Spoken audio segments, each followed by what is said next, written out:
Thomas merupakan seorang detektif. Dia didatangi oleh putrinya bernama Emma, habis dari luar kota. Malamnya, ketika berbelanja, Thomas melihat Emma sedang muntah di dekat mobil. Di perjalanan, Thomas bertanya, apakah ada sesuatu yang Emma ingin katakan? Apakah Emma punya pacar? Emma berkata bahwa dia nggak hamil. Emma juga berkata bahwa dia punya pacar, tetapi ayahnya tidak akan menyukainya. Thomas mempunyai istri, tetapi istrinya meninggal beberapa tahun lalu. Jadi bisa dikatakan sekarang, hanya Emma satu-satunya orang yang Thomas miliki. Mereka berdua sampai rumah. Thomas memasakkan Emma makan malam. Ternyata Emma di luar kota untuk melakukan magang di sebuah perusahaan. Jadi Emma bisa cuti kapanpun dia mau. Dan sekarang Emma pergi ke sini karena ini adalah keinginan dia.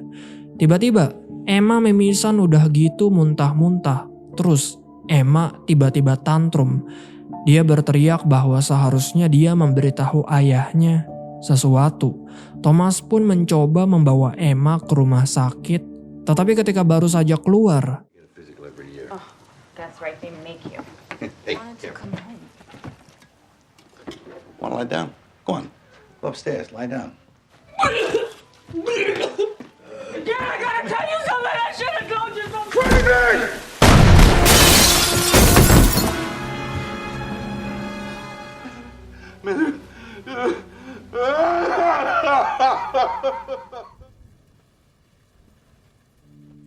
Emma ditembak oleh seseorang. Si pembunuh berteriak Craven, lalu menembak Emma dan kabur. Thomas nggak bisa berbuat apa-apa karena pada saat itu dia nggak membawa pistolnya. Dan satu hal, Craven merupakan nama belakang Emma. Jadi bisa dikatakan si pembunuh mengenal Emma. Thomas hanya bisa memeluk putrinya sambil menangis dalam nafas-nafas terakhirnya. Polisi-polisi datang ke rumah Thomas untuk melakukan investigasi. Pelaku tingginya sekitar 175 cm. Pelaku menggunakan topeng ski, sehingga nggak bisa dijelaskan wajahnya seperti apa. Terlihat di sana, Thomas hanya diam saja. Partnernya menghampirinya, yang bernama petugas White. White menawarkan kopi, air putih, tetapi Thomas tetap diam. Karena banyak ngomong, Thomas menyuruh White dan semua polisi untuk menyelesaikan tugas mereka, lalu pergi. Thomas mulai membersihkan diri. Wajahnya masih dipenuhi dengan darah Emma. Setelah membersihkan diri, Thomas pergi ke kamar Emma. Emma merupakan anak yang pintar. Terlihat dari sertifikat yang dipajang di tembok, Master of Science dari Universitas MIT, Massachusetts Institute of Technology. Tiba-tiba telepon Emma berbunyi.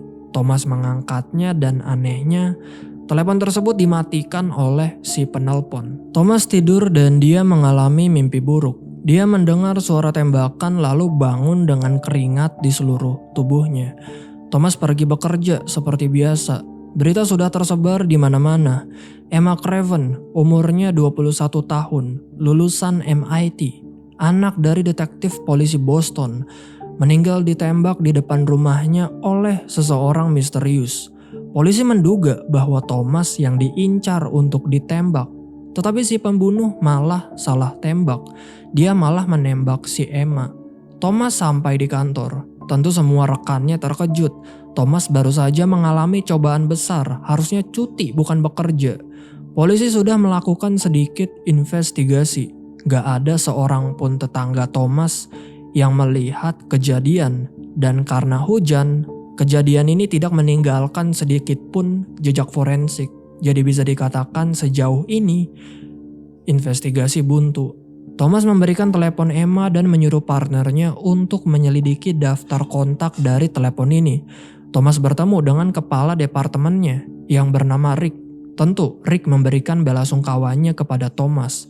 Rick juga menjelaskan bahwa yang menjalankan kasus kematian Emma adalah White. Rick memberikan Thomas cuti, tetapi dia nggak mau. Thomas berkata bahwa dia juga akan menyelidiki kasus ini.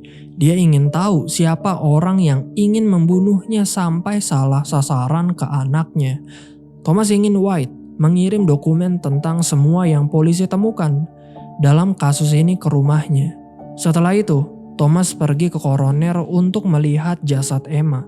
Penyebab kematian adalah luka yang timbul dari tembakan, pendarahan, hati kejang karena syok. Thomas mencium anaknya untuk yang terakhir kalinya. Setelah itu, Thomas meminta gunting. Untuk apa? Untuk mengambil sehelai rambut Emma. Thomas pergi keluar, duduk di taman, diam, dan dia masih melihat putri kecilnya di seberang taman sedang membaca buku.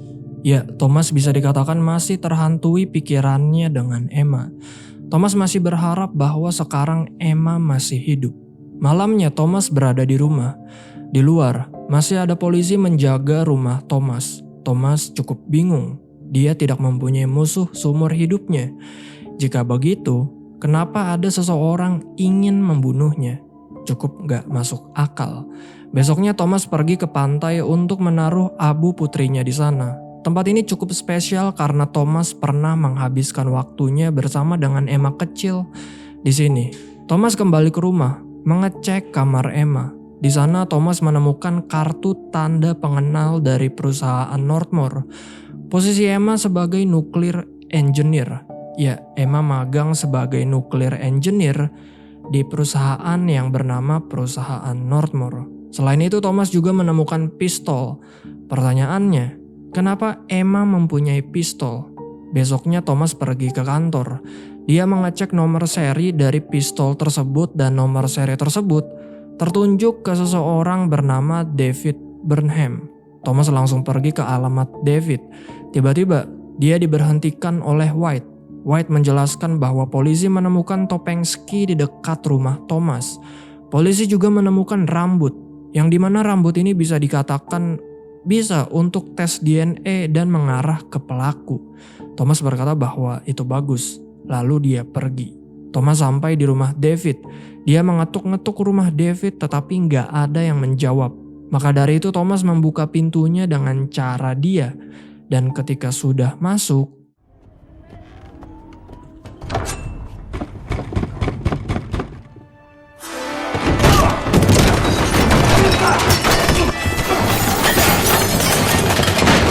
Settle down.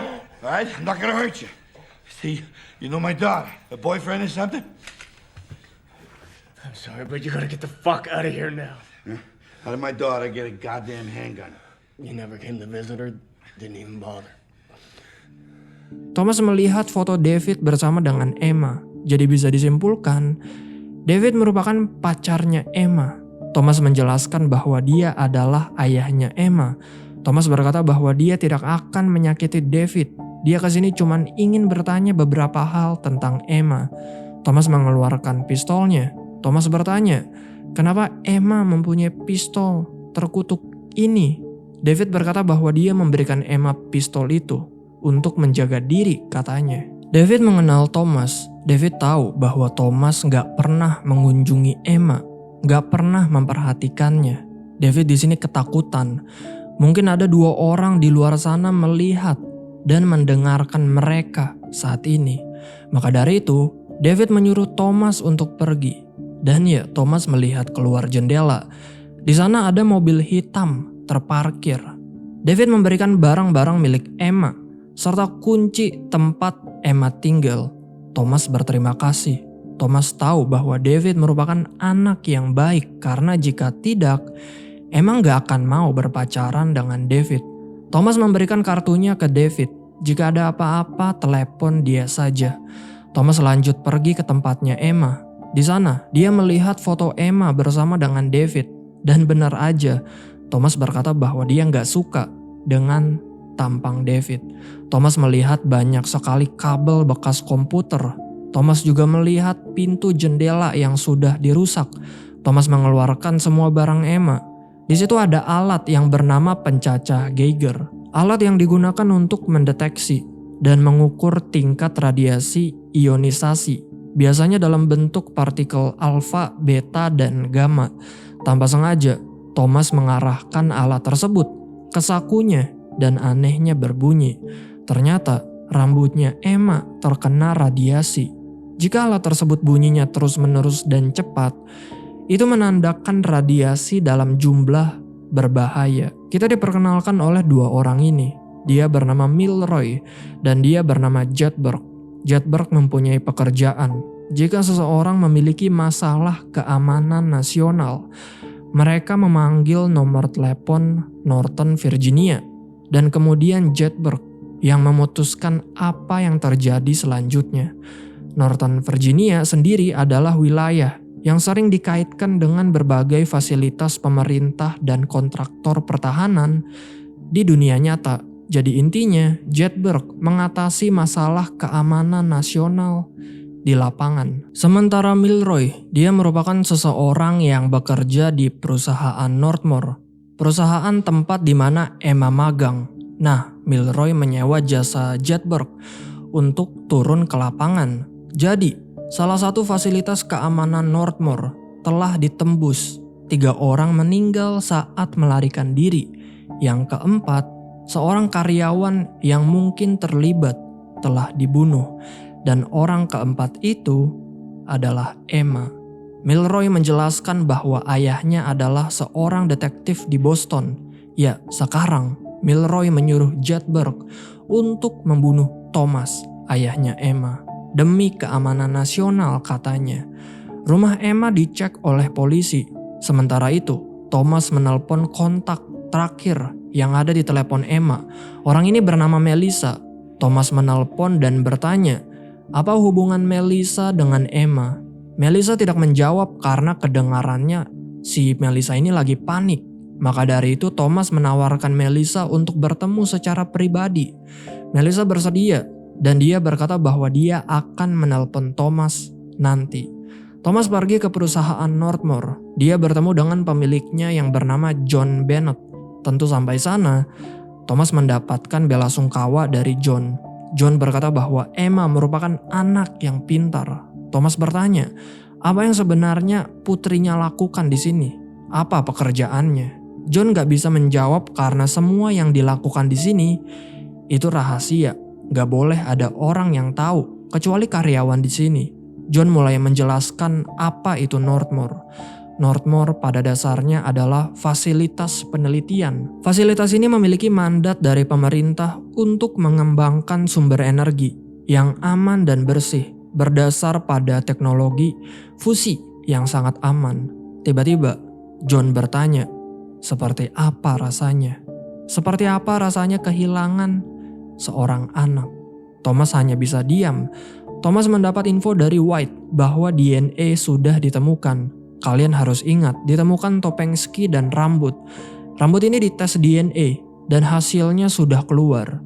Ketika menuju ke alamatnya, si pelaku sudah mati tertembak. Di sana ditemukan senjata yang sama yang menembak Emma. Thomas menemukan sesuatu yang janggal. Tertera pada dokumen bukti bahwa rambut yang polisi temukan panjangnya adalah 2,5 inci. Sedangkan yang Thomas lihat di sini, si pria memiliki rambut yang lebih pendek. White berkata bahwa mungkin saja pria ini baru potong rambut. Tetapi Thomas berkata bahwa itu nggak mungkin. Pembunuhan Emma baru berlangsung selama 5 hari. Jika pria ini potong rambut, pasti masih kelihatan barunya. Soalnya sekarang rambut pria ini kayak rambut lama aja. Dari sini saja, Thomas tahu bahwa pelaku belum ditemukan. Maka dari itu, dia membakar semua dokumen bukti di depan rumahnya. Tiba-tiba, Thomas didatangi oleh Jedburgh. Karena tiba-tiba datang, Thomas mengacungkan senjatanya. Jedburgh berkata bahwa dia datang ke sini untuk membicarakan sesuatu. Sesuatu itu adalah siapa orang yang menembak putrinya Thomas. Jedburgh mengeluarkan cerutu, lalu membakarnya supaya obrolan ini makin santai. Tetapi sebelum itu, Thomas menyuruh Jedburgh untuk berdiri. Lalu dia mengeceknya apakah ada senjata atau tidak. Jedburgh menjelaskan bahwa putrinya Thomas dicurigai sebagai kemungkinan ancaman teroris bagi Amerika Serikat. Tiba-tiba keluar tetangga marah-marah karena bau asap dari hasil bakaran Thomas. Thomas mengusir tetangga tersebut karena katanya dia baru aja mengganggu temannya Thomas yang sedang bakar cerutu. Thomas bertanya, siapa Jedburgh ini? Jedburgh katanya merupakan teman dari perusahaan Northmore. Thomas mengajak Jedburgh masuk ke rumahnya lalu menawarkannya minum. Jedburgh memberikan foto-foto mayat kepada Thomas. Jedburgh berkata bahwa orang-orang ini menerobos masuk ke fasilitas riset nuklir rahasia Amerika. Kemudian mereka tenggelam di sungai Connecticut pada saat mereka melarikan diri.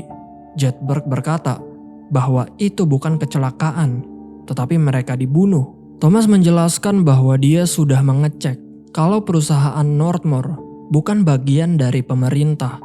Thomas juga tahu ada seseorang yang menerobos masuk ke tempat Emma sehingga komputernya dicuri. Dan polisi nggak tahu kalau Thomas ini tahu bahwa komputer Emma dicuri. Jedburgh benar-benar kagum. Thomas benar-benar pinter. Jedburgh menjelaskan bahwa orang-orang yang mati ini merupakan anggota Nightflower, kelompok aktivis. Thomas berkata bahwa putrinya bukan seorang aktivis, bukan tipenya. Thomas juga berkata bahwa putrinya lebih suka kerja sendiri daripada bergabung dengan orang lain. Tetapi menurut Jedburgh, itulah awal seseorang menjadi aktivis.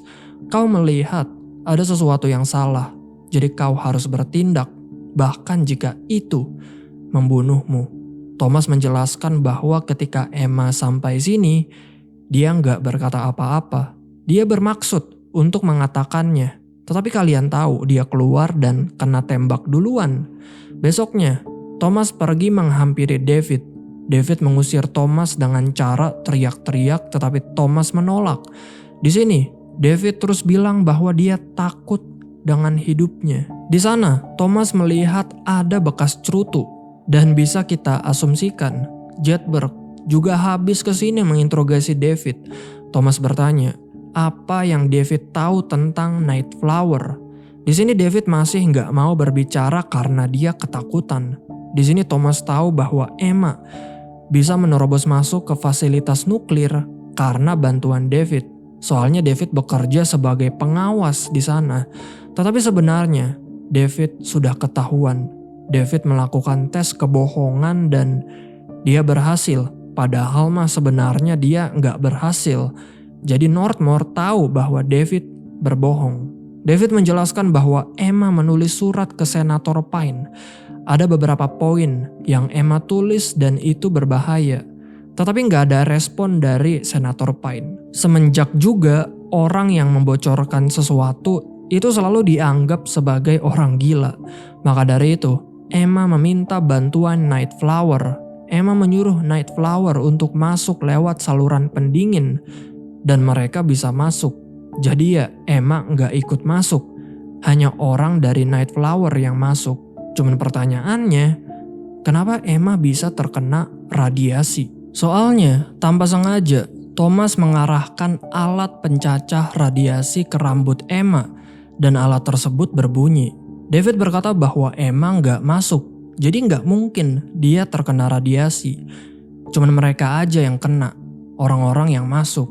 David menjelaskan bahwa mereka meninggal bukan karena kecelakaan, tetapi karena John yang melepaskan gas radiasi sehingga mereka semua keracunan. Untuk berjaga-jaga, Thomas memberikan David pistol. Thomas sekarang sudah tahu bahwa David merupakan orang baik. Malamnya, Thomas mengikuti John. Ketika sedang mengikutinya dari belakang, Thomas malah diikuti balik oleh mobil hitam. Maka dari itu, dengan pintarnya, Thomas mengelabui mereka dengan cara ini.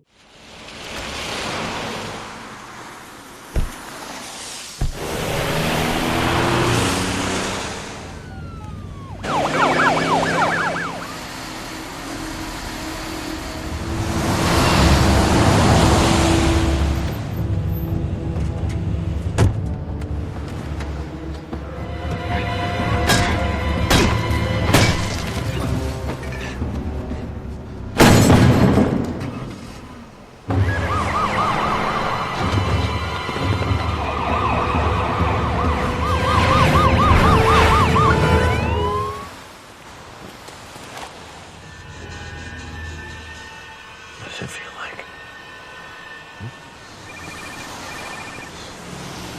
I think the American people are asking.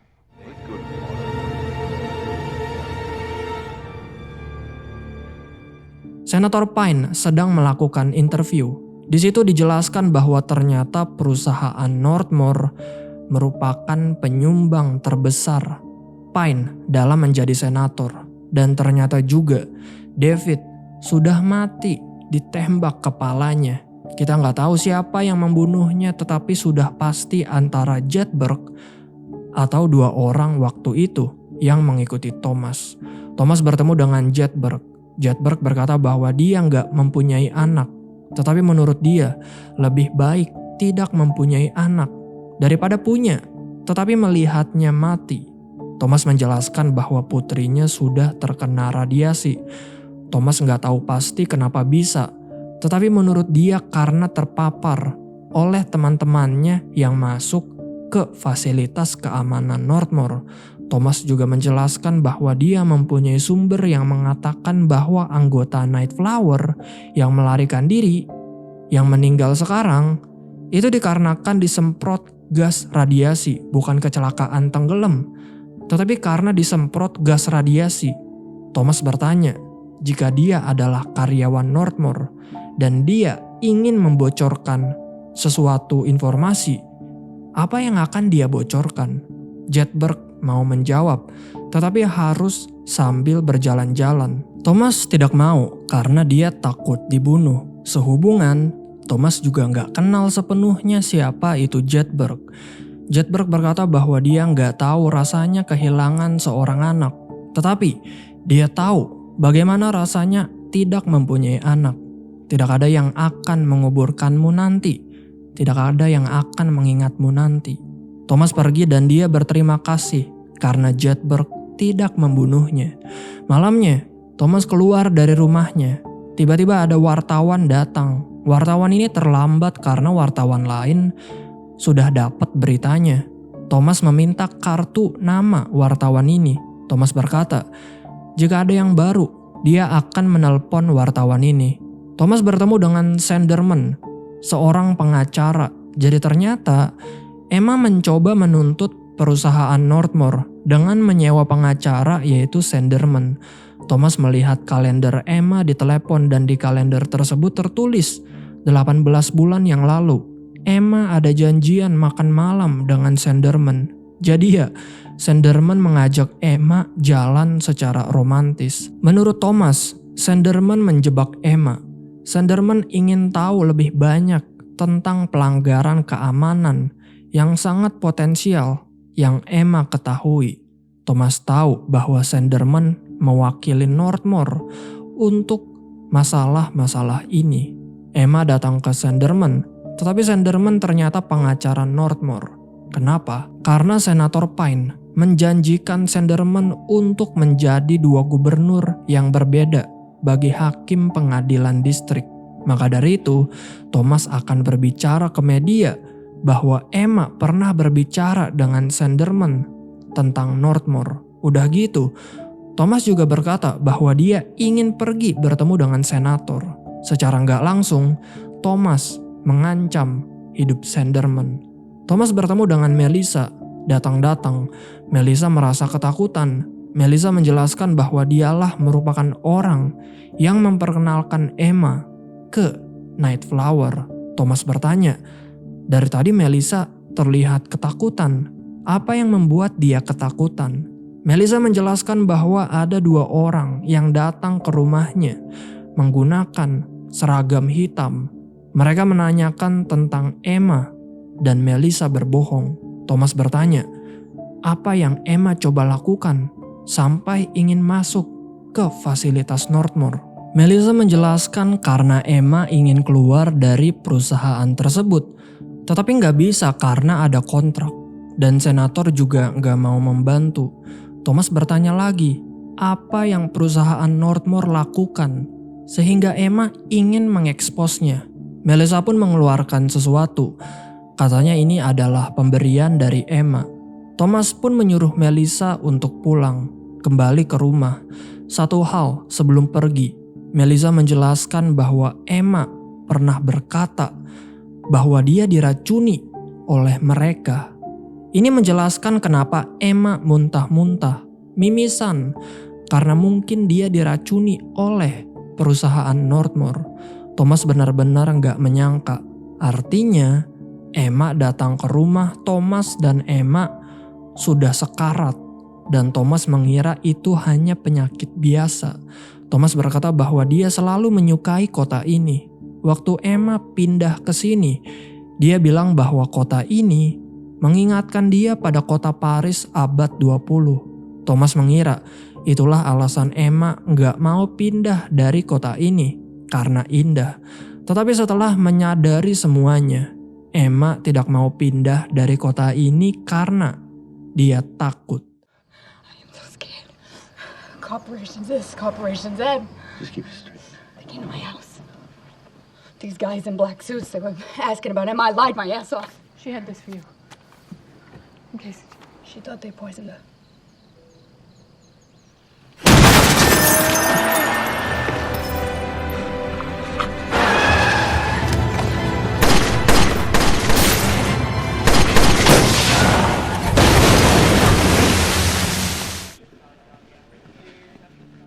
Melissa ditabrak oleh orang anonimus. Untungnya Melissa bisa terselamatkan, tetapi dokter berkata bahwa dia nggak bisa menolong tangannya Melissa. Thomas keluar dari rumah sakit. Dia melihat kedua orang tuanya Melissa datang menangis. Lebih parahnya, Melissa mempunyai 3 anak yang masih kecil-kecil. Di mobil, Thomas memutar kaset yang diberikan oleh Melissa. Kaset tersebut berisi video di mana Emma memperkenalkan dirinya. Video ini merupakan penjelasan Emma tentang apa yang terjadi jika dia meninggal. Tujuan Emma melakukan ini semua karena ternyata Northmore membuat senjata nuklir, tetapi bukan untuk Amerika. Senjata yang mereka rancang untuk negara asing. Jadi jelas, senjata ini bukan digunakan untuk Amerika, tetapi akan dijual ke negara lain. Northmore melakukannya karena tentu untuk kepentingan finansial mereka. Di video, Emma menjelaskan bahwa dia telah mencuri dokumen, gambar, dan blueprint. Untuk mendapatkan bukti lebih, Emma menyuruh anggota Nightflower untuk masuk ke fasilitas keamanan Northmore. Emma juga berkata bahwa dia merasa ketakutan. Teleponnya disadap dan dia selalu diikuti. Jadi kemungkinan besar siapapun yang melihat video ini, tandanya Emma sudah mati. Kata terakhir, Emma berkata bahwa dia mencintai ayahnya. Thomas pergi ke tempat di mana Emma merekam video ini, dan tempat ini dekat dengan perusahaan Northmore. John bertemu dengan seseorang dari pemerintah yang korup yang membantu perusahaan Northmore. Orang ini bernama Moore. Dia datang marah-marah karena John sangat ceroboh. Ada 3 orang meninggal disemprot gas radiasi dan cepat atau lambat, polisi akan mengetahuinya. Di sisi lain, Thomas bertemu dengan Robinson, orang yang bisa dikatakan pencipta gerakan Nightflower. Thomas menghajar Robinson karena Emma telah masuk ke dalam grup Nightflower yang mengarah ke kematiannya. Setelah itu, Thomas kembali ke tempat Emma. Di sana dia mulai mengecek makanan-makanan yang ada di kulkas menggunakan alat pencacah Geiger. Ketika alat tersebut diarahkan ke susu, alatnya berbunyi. Pertanda bahwa susu ini ada radiasi dalam jumlah besar sehingga bisa dikatakan ada racunnya. Dan ternyata orang yang menaruh racun tersebut adalah John. John menjelaskan ke Moore bahwa racun yang ada di susu yang Emma minum bisa saja meracuni ayahnya.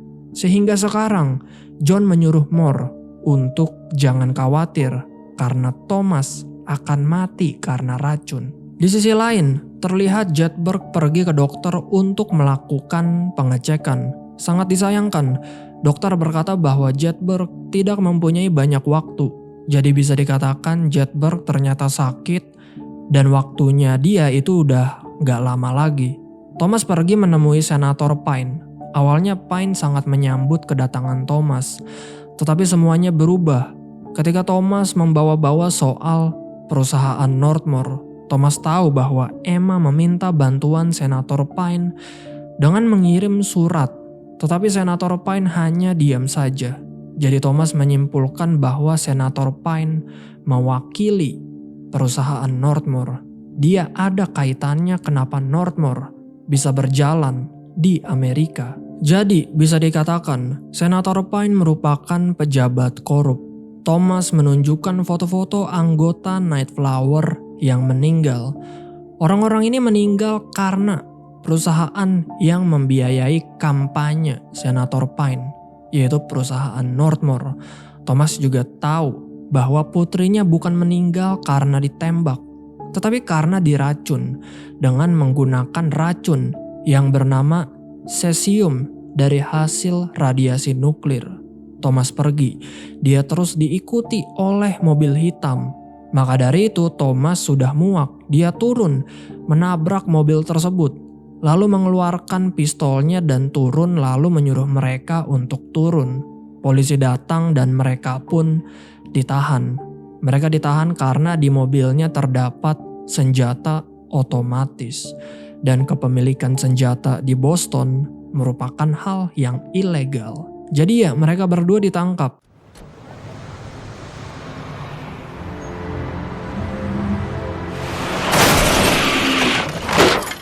Get out of the car now. You're gonna make a move for something on the inside of your jackets, you understand me? What do you got, Tommy? These guys are armed. They were following me, rear-ending my car. You just made a serious mistake. Welcome to hell.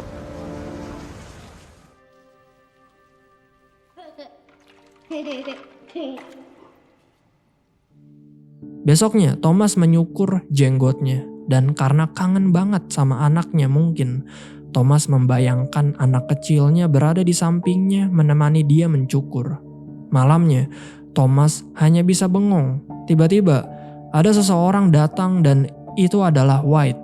White memberikan kabar buruk. Thomas akan dituntut atas kematian pacarnya Emma, yaitu David. Ya, Thomas dituduh membunuh David. 5 tahun Thomas akan dipenjara, rumahnya akan diambil, pensiunnya tidak akan dibayar. Jadi, jika tuntutan ini benar-benar terjadi, hidup Thomas akan hancur.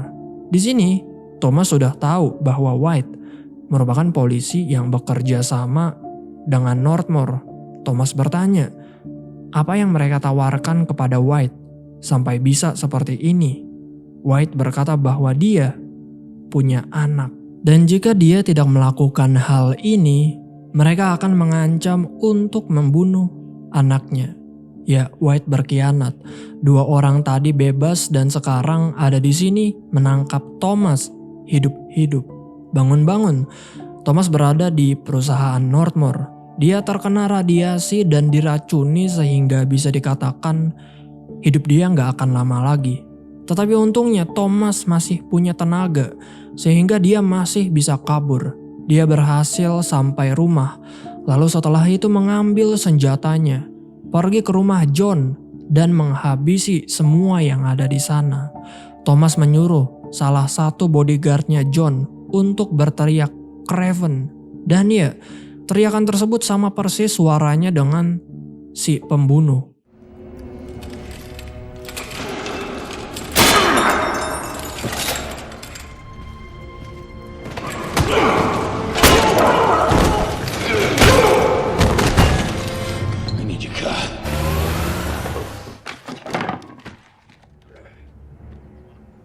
Hold on.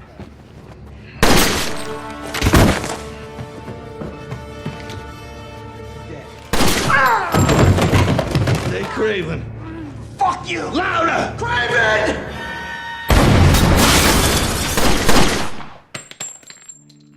Jadi bisa dikatakan dialah orang yang membunuh Emma, suruhannya John. Sekarang saatnya John. Thomas membawa susu yang sudah terkontaminasi racun yang sama yang Emma minum. Thomas memancurkan susu tersebut ke mulut John sampai dia tersedak. John lari, pergi ke lemari, dan dia mengambil antidotnya. Tetapi sudah telat. Thomas berada di belakangnya lalu menembaknya dan disitulah dia mati. Di sisi lain, Jedburgh Kali ini dia ingin melakukan hal yang benar sebelum mati. Dia tahu bahwa Emma merupakan orang yang tidak bersalah. Perusahaan Northmore lah merupakan setannya. Maka dari itu di sana dia membunuh Moore, Senator Pine, dan Milroy. Okay. Ideas, the lead story. That'll wipe the rest of it right out of the media. Anyone who looks at the rest of this. I've been making things unintelligible for the past 30 years. I understand you had a chance to terminate Detective Craven and did not do so. Senator, I don't think you really understand what side of the situation you're Meeting?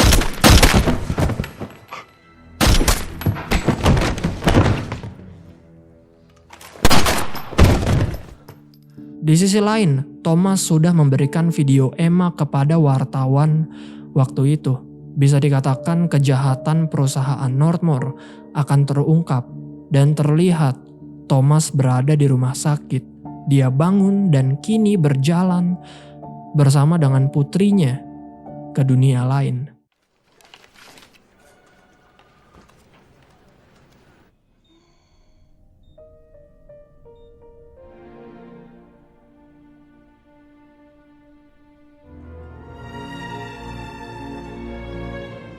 Terima kasih yang sudah menonton. Jika kalian suka dengan video ini, jangan lupa untuk share, like, dan subscribe. Sekali lagi terima kasih guys dan sampai jumpa di video selanjutnya. Bye-bye.